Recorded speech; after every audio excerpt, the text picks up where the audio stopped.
Okay, so today let's continue our discussion on permutations. Let's see a notation NPR. What does this mean? NPR is equal to n factorial divided by n minus r factorial. Well, n factorial divided by n minus r factorial. This is what NPR means. Now, what does NPR means? NPR means we have n objects and we are making a permutation and arrangement of R objects. We are making arrangement of R objects. For example, we have 3 books and we were arranging these 3 books, book 1, book 2, book 3. So how many ways this can be arranged? It can be first can be arranged in 3 ways, then 2 ways, then 1 way. We multiply them and we get 6 ways we can arrange these 3 books. So we arrange all 3 of 3 books. This is n out of n.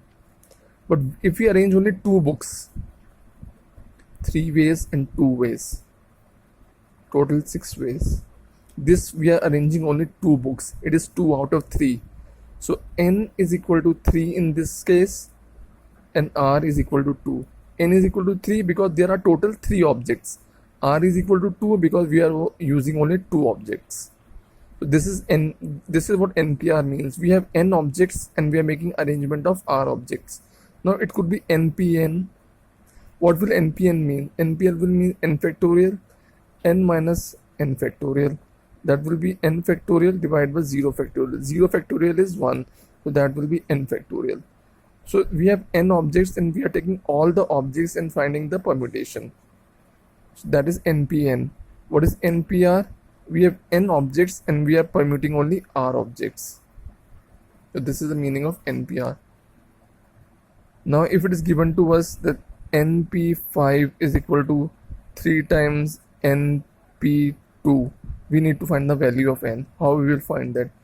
We will simply substitute this value, which is n factorial divided by n minus 5 factorial. 3 into n factorial, n minus 2 factorial.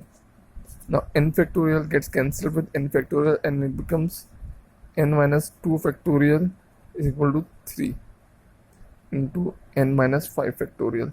Now we are at n minus 2 factorial. We will go till 1, n minus 2, n minus 3, n minus 4, n minus 5 till 3 into 2 into 1. So we started with n minus 2 and went till 1. And on right side we have 3 into n minus 5 into n minus 4 into n minus 3 into n minus 2 till 3, 2, 1. So now these terms will get cancelled. N minus 5, n5, n4, n3, 2, 1. All these terms will get cancelled. And what will remain is n minus 2 into n minus 3 into n minus 4 is equal to 3. It is a simple cubic equation. So we will solve this equation and get the value of n. So that's how we solve this question. Now let's see another question. We saw this in our last lecture. We had this word rose. It had 4 distinct letters. So we found how many ways we can arrange the 4 letters of these words, taken 4 at a time. So we found we can arrange this in 4 ways, this in 3 ways, this in 2 ways, and this is